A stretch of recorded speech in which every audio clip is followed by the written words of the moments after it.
After a couple of weeks of grandstanding, virtue signalling, mutual admiration, pontificating and politicking, the COP27 in Sharm el-Sheikh has now wound up. It may well be remembered as the greatest heist in Egypt since Tutankhamun's tomb was robbed, because the agreement to advance the so-called Loss and Damage Fund, or reparations from developed countries to developing nations, could see the additional transfer of $2 trillion. That's $2,000 billion every year. The COP delegates were proud of their work. I hear no objections. It's so decided.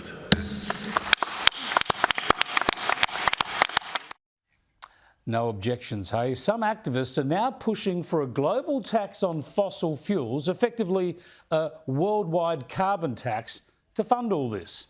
And this comes on top of the trillions of dollars that developed countries already spend on foreign aid in developing countries, which is something I strongly support, as you know.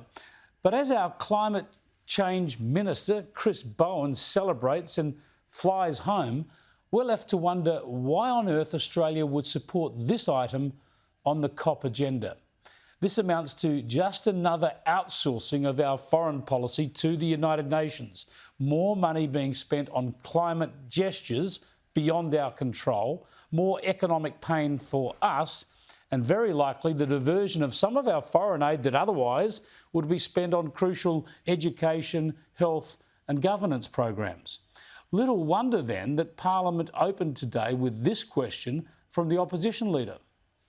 Prime Minister, at a time when Labor's policies are driving up cost of living pressures for families, the government has just signed up to funding a $2 trillion loss and damage climate fund, which will send money overseas and beyond our region. Prime Minister, doesn't charity begin at home? And when will you start helping Australian families instead of giving away their money? You heard the question. It's the one many of you would have wanted asked in Parliament today. But have a listen to the Prime Minister's response. The idea that any foreign aid is giving Australians money to foreigners ahead of Australian interests, the Leader of the Opposition knows better than exactly what he is doing with that question. He knows exactly. The only people who are pleased about that question are the people sitting in the corner up there, because they represent seats that have rejected that sort of dog-whistling tactic from the Liberal Party. Order. And the Leader of the Opposition... Members on my left. The Leader of the Opposition, who pretends he wants to be kinder and gentler, comes into this House... Order. ...comes into this House... and ask a Longman, question like that. Dog whistling. I mean, honestly, what a shocking way for Albanese to respond, bringing up xenophobia or racism when a perfectly reasonable question about our national interest is being asked in Parliament. And later in the answer, Anthony Albanese shared the real reason for this latest climate capitulation.